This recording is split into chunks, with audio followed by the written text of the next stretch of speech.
어원으로 이해하는 생각 한자. 안녕하세요. 제 강의 여태까지 들으면서 도움이 되셨으면 좋아요 눌러주시고, 그리고 아직 구독 안 하신 분들은 구독도 해주시고요.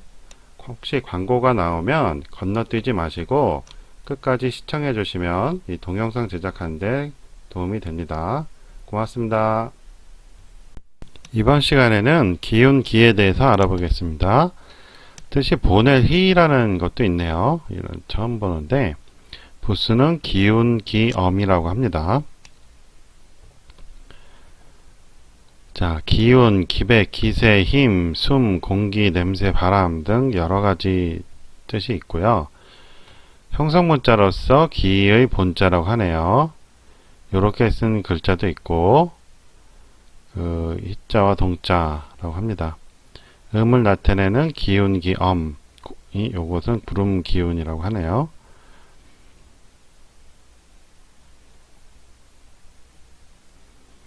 요 모양은 구름이 되는 것이 굴이라고 하고, 굴곡하여 올라가는 수증기, 목이 막혀 나타나는 숨, 그리고 요거는 쌀미죠.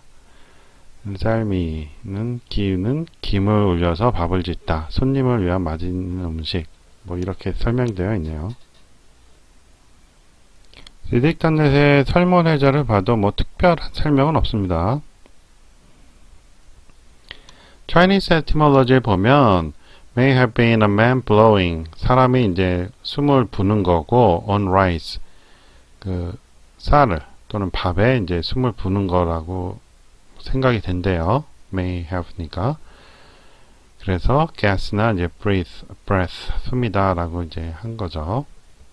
그런데 이게 bronze와 oracle, 근문과 각글문에는 안 나오는 글자예요.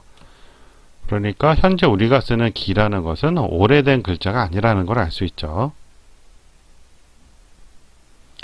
리딕탄낫의 자원자행을 봐도 갑골문과 근문에는 없습니다.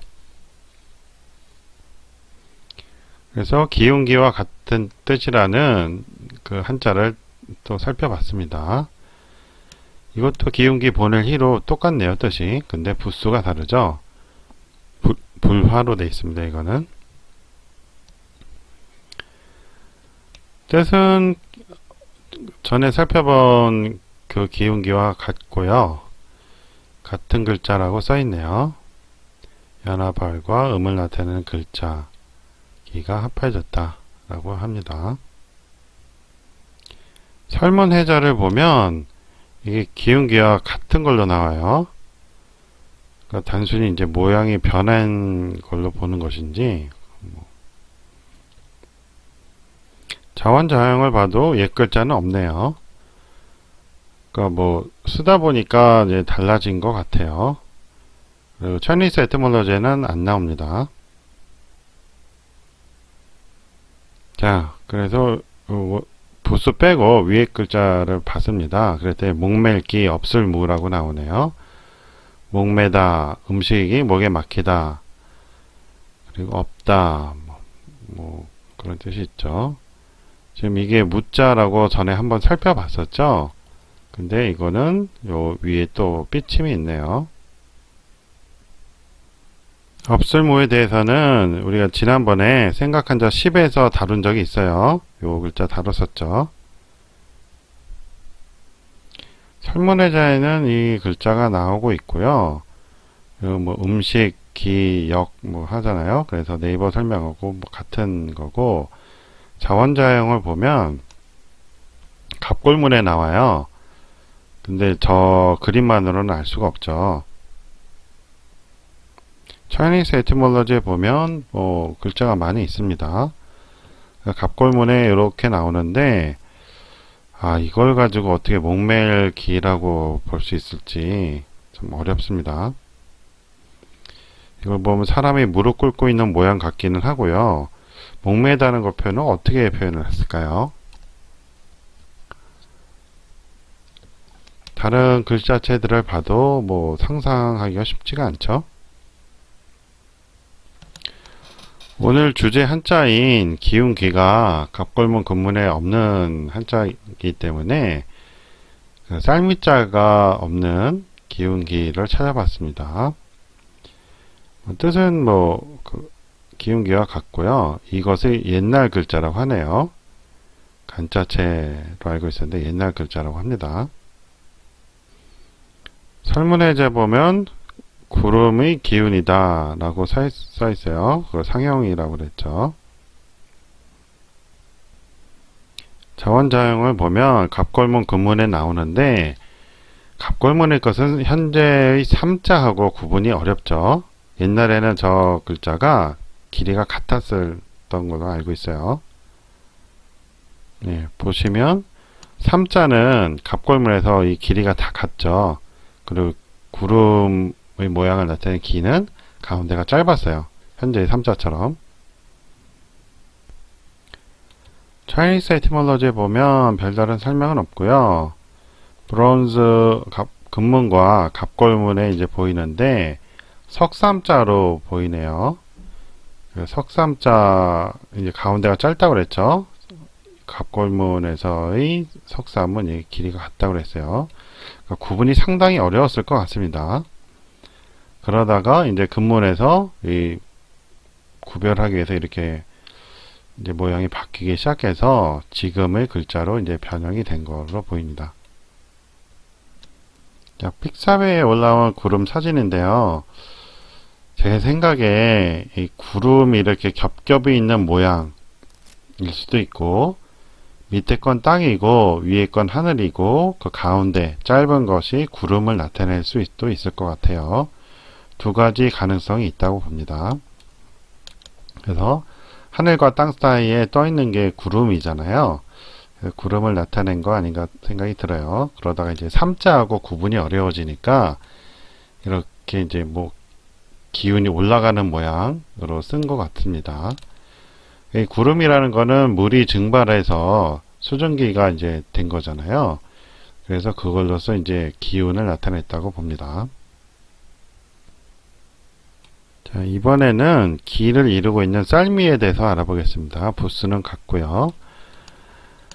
쌀이라는 뜻이 있고 곡식 나중에 그렇게 특별한 설명이 있지는 않네요. 설문해자에 찾아보면 상형으로서 벼가 실한 모양이다 그래요. 벼에 이제 쌀이 달리잖아요. 글쎄 그걸로 딱 그렇게 보이진 않는데 그렇다고 하니까. 차이니스 에티몰로지에 봐도 특별한 설명이 있지는 않아요. 근문에는 안 보이고 갑골문에 보이는데 이런 거 보면 전혀 지금 쌀미자가 연상이 안 되죠. 이게 어떻게 벼 이삭을 뜻할까요? 쉽게 이해가 되지 않습니다. 모양이 옛날부터 이런 게 있었던 걸로 봐서 크게 이제 변화했다고 보진 않습니다. 이 눈에서 별을 수확할 때 이렇게 묶어놓은 모습인데 이런 모습으로 해서 이렇게 밑에가 이렇게 있는지 아니면 다른 의미인지 나단을 그린 건지 알 수가 없네요. 아무튼 이런 식으로 변해와서 옛날부터 그 큰 모양 변화가 없다고 보면 됩니다. 그러면 이번에는 벼화를 알아보죠. 모 뜻이 있고 곡물의 이삭이 축 늘어진 모양이라고 하네요. 설문해자를 봐도 그렇게 특별한 설명이 있지는 않고요. 자원자형을 보면 확실하게 이제 벼가 익어서 고개 숙인 모습이 이제 드러나네요. 그게 이제 현재로 이제 이렇게 삐침으로 이제 표현이 됐죠. 차이니스 에티몰로지에 봐도 그 곡물이 달린 모습이라고 합니다. 근문에 보면 확실하게 벼가 있고 그것이 이제 축 늘어진 모습이라는 걸 알 수 있어요. 근데 왜 쌀미자는 그렇게 됐을까요? 그렇다면 밑에 있는 거는 뿌리라고 봐야겠네요. 그쵸? 밑에 이렇게 지지하고 있는 거는 뿌리 모양이고 요건 잎 난 거고 그렇게 보입니다. 근문에도 역시 비슷하죠. 이거 완전히 그림이죠. 그러니까 뿌리이고 잎이고 곡물 달린 거가 됩니다. 그래서 벼라는 뜻이 됐죠. 이렇게 해서 오늘은 기운기에 대해서 알아봤고요. 같은 글자인 것에 대해서도 알아봤습니다. 이 두 글자는 단순하게 그 모양을 다르게 쓴 것일 뿐이죠. 위에 것은 없을모와 이제 같았는데, 자형을 통해서 갑골문, 근문을 형태를 보면 전혀 상관이 없이 그냥 글자가 변해온 것을 알 수 있습니다. 그리고 이 두 글자 모두 그 갑골문 근문에는 안 나오던 글자였죠. 그리고 원래 글자는 이런 거였는데 이것은 구름 모양이라고 했었죠. 구름이 이제 겹겹이 있는 모양일 수도 있고 하늘과 땅 사이에 존재하는 것을 해서 구름이라고도 했습니다. 그래서 원래는 삼과 비슷한 모양이었는데 지금처럼 모양이 바뀌었다고 그랬죠. 그리고 이건 쌀미인데 그 곡식이 많이 달린 모양을 그린 거는 같은데 정확히는 알 수 없다고 했습니다. 그리고 이건 벼화로서 밑에 거는 뿌리고 옆에는 잎이고 이거는 곡물이 이제 달려서 쭉 늘어진 모양의 상형이라고 그랬죠.